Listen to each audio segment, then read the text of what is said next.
Hello students, welcome to TSN School, class 11, subject physics and chapter number 9, ray optics. Ray optics का हमने part A तो आपका reflection था, part B में हमने पार्ट 1 करवा दिया था, वो आपका था रिफ्रैक्टिव ऑफ लाइट. अब इसी का आपका पार्ट नंबर 2 क्या है, प्रिंसिपल ऑफ रिवर्सिबिलिटी. ये क्या आपका, if a mirror is placed in the way of refracted ray such that it falls normally on the mirror, then the ray retraces its path. इसमें क्या है, कह रहा है कि एक मिरर अगर हम रिफ्रैक्टेड रे के पास रख देते हैं तो वो फॉल्स नॉर्मली तो फॉल होगा ऑन द मिरर, लेकिन देन द रे जो रे होगी वो वापस उसी पाथ में क्या आ जाएगी, वापस आ जाएगी. अब देखिए डायग्राम, देखिए साइड में राइट हैंड साइड में बना हुआ है. इंसिडेंस रे आई नॉर्मल से टूवर्ड्स हुई, लेकिन जो रिफ्रैक्टेड रे है वहाँ एक मीडियम रखा हुआ है, वो क्या आपका मिरर, मिरर से टकराई. तो यहाँ जो लॉ अप्लाई हो रहा है वो आपका लॉ अप्लाई हो रहा है रिफ्लेक्शन का. रिफ्लेक्शन में क्या होता है, मीडियम से रे टकराती है, वापस उसी मीडियम से निकल जाती है. उसमें क्या था आपका एंगल आई इजिकल्स टू क्या होता है, एंगल आर. ठीक है. अब ये रे देखिए टकरा रही आपकी मिरर से, उसी से ही सीधी रे उसी में ही चली गई. उसमें क्या होता था आपकी यूँ इस तरीके से आती थी और यूँ इस तरीके से निकल जाता जहाँ आई इक्वल्स टू आर है.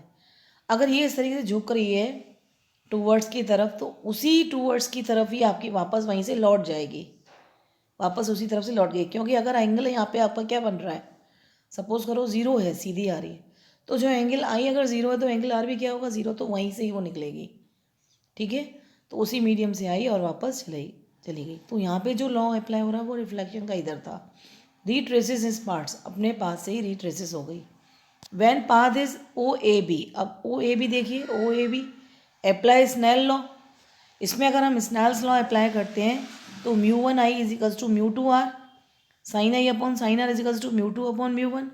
साइन आई अपॉन साइन आर को लिखने का तरीका क्या है, one mu two. It's equation number 1.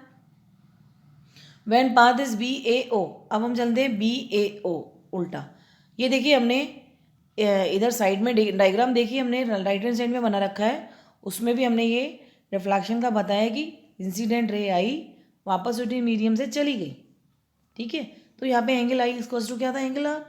नीचे हमने एक बना रखा है कि यूँ आ रही है, इधर सीधी आई और यहीं से लौट गई. ये मुड़ी क्यों नहीं गई, क्योंकि इसमें क्या होता है रिफ्लेक्शन ऑफ लाइट में आपके एंगल आई इक्वल्स टू क्या होता है, एंगल आर. तो कहीं और अगर वो मूव करती है तो वहाँ पे angle I equals to angle R नहीं आएगा. तो जहाँ से आई सीधी और वहीं से उधर ही लौट गई. अब वापस लेफ्ट हैंड साइड में आ जाइए, अप्लाई स्नेल्स लॉ. तो mu two sine r is equals to mu one sine आई.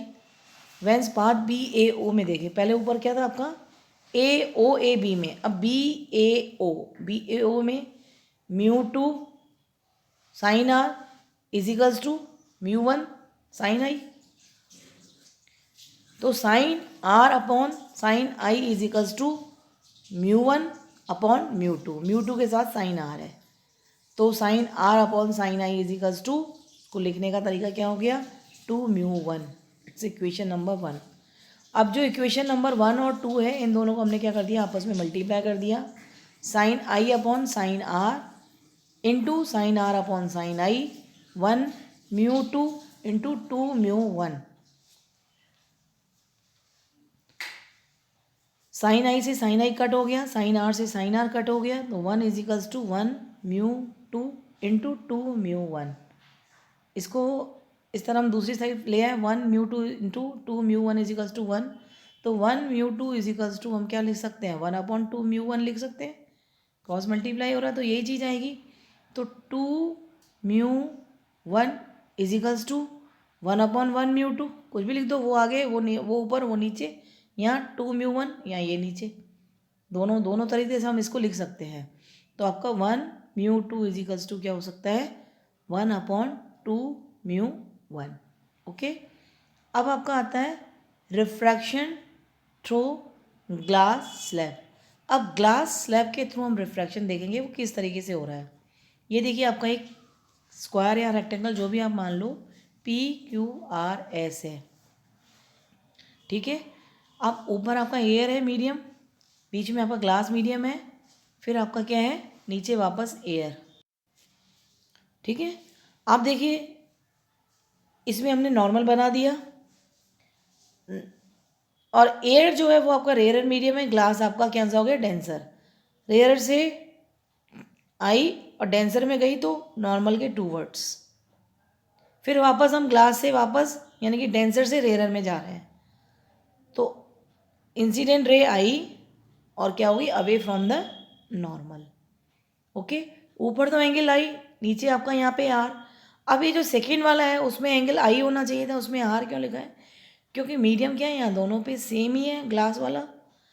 या आप अगर इसको ऐसे ट्रांसवर्सल लाइन लेते हो, या इसको अगर ये क्या है आपके वर्टिकली अगर मैक्स का रूल अप्लाई करते हो तो ये क्या है आपके वर्टिकली अपोजिट एंगल्स, तो अगर ये आर है तो ये भी क्या होगा आर, क्योंकि यहाँ पे आई इक्वल्स टू एंगल, ये एंगल आर है तो ये भी क्या होगा angle R, vertically opposite angle.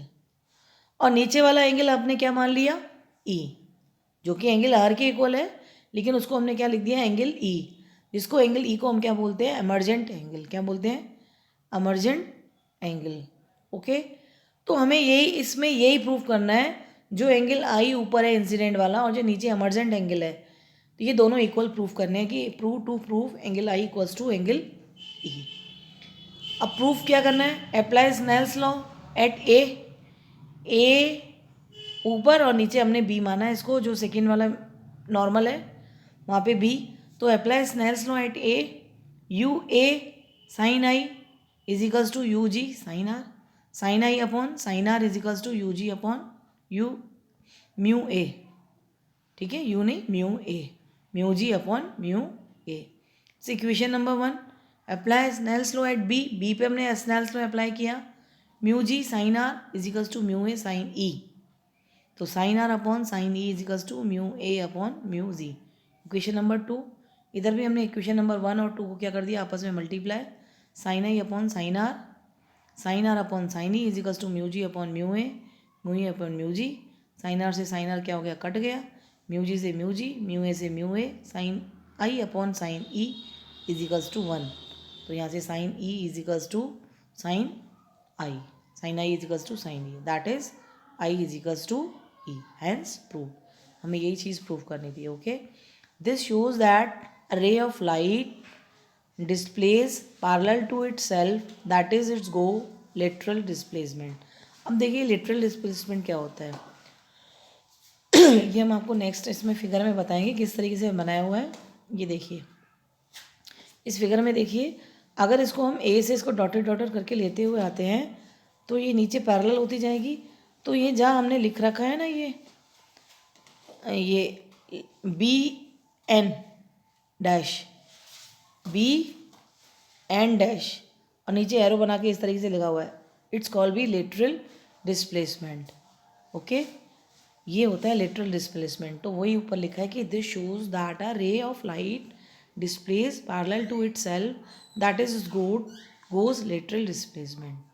अब हमें इसी में ही हमें क्या देना है, एक्सप्रेशन फॉर लेटरल डिस्प्लेसमेंट का एक्सप्रेशन देना है फ्रॉम बी। बी से हमने क्या किया, drawn B N dash, B से हमने बी एन डैश ड्रॉ किया जो कि परपेंडिकुलर है किस पे, के ए पे। ऊपर देखिए हमने जो इंसिडेंट रे आ रही थी उसको ऊपर हमने के मान लिया, के से हमने इसको डॉटेड करके नीचे लिया है, बी से हमने बी एन डैश लगाया और के से के ए जो हमने आगे प्रोड्यूस करी है लाइन, उसी से हमने एक परपेंडिकुलर डाला बी एन डैश, ओके। तो इसी को ही हम बोलते हैं लेटरल डिस्प्लेसमेंट। इसको हमें क्या करना है, एक्सप्रेशन देना है। तो B N dash is equals to lateral displacement B A N dash. देखो बी ए एन डैश कहाँ लिखा हुआ है, बी ए तो आपका ऊपर है फर्स्ट नॉर्मल के पास, A N dash is equals to हमने क्या मान लिया इधर लैम्डा, बी ए यानी कि एंगल ए हमने क्या मान लिया लैम्डा, ठीक है। इसको सॉरी लैम्डा नहीं delta, B A N dash हमने क्या मान लिया डेल्टा। अब ऊपर ही देखिए एक एंगल आर है एक एंगल डेल्टा है, और नीचे जो पूरा एंगल आता है वर्टिकली, जो अपोजिट एंगल होते हैं वो एंगल आई। तो ये पूरा एंगल इस तरीके से क्या हो गया, आई। तो यहाँ से डेल्टा की वैल्यू क्या निकलेगी, उस पूरे एंगल आई में से आर को अगर हम कट कर देंगे तो आपका क्या निकल आएगा, डेल्टा। ओके, तो in triangle A B N dash, अब ए बी एन डैश देखो कहाँ है, A B N dash, sine delta is equals to P upon H. Sine delta is equals to perpendicular upon hypotenuse.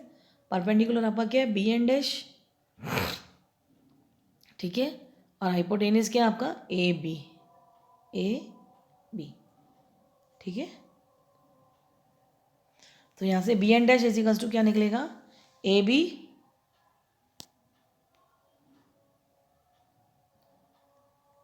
यहाँ से B N dash क्या निकलेगा, A B sine lambda. It's equation number 1। Okay, अब in triangle A dash B, ए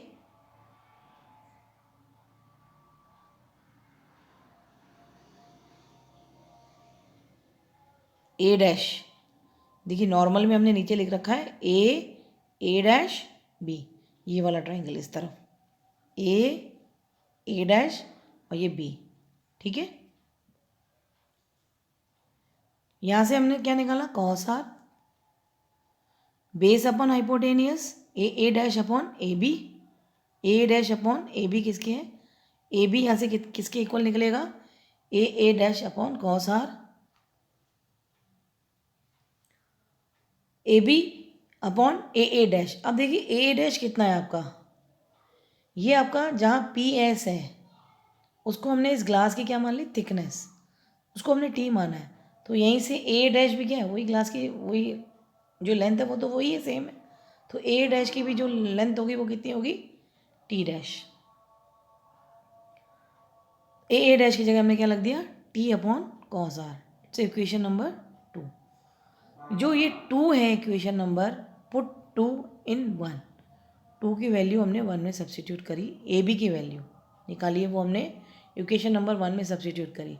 तो B N dash is equals to T upon cos are sine lambda. तो B N dash is equals to T upon cos are sine, इस sorry बार बार lambda बोल रहे हैं, lambda नहीं delta. इस डेल्टा की जगह हमने आपको ऊपर बताया था कि आई माइनस आर लिख सकते हैं, पूरे एंगल आई में से आर को अगर माइनस करेंगे तो आपका क्या निकल आएगा, डेल्टा। इट्स लिटरल डिस्प्लेसमेंट, क्या आपका, यही आपका लिटरल डिस्प्लेसमेंट है। बी एन डैश जो आपका लिटरल डिस्प्लेसमेंट है उसका वैल्यू हमने फाइंड आउट किया, वो आपका कितना निकला, B N dash is equals to T upon cos are sine lambda, sorry sine delta, delta की जगह में क्या लिख दिया, I minus R. Okay students, यहीं पे आपका पार्ट 2 फिनिश होता है इस रिफ्रैक्शन ऑफ लाइट का।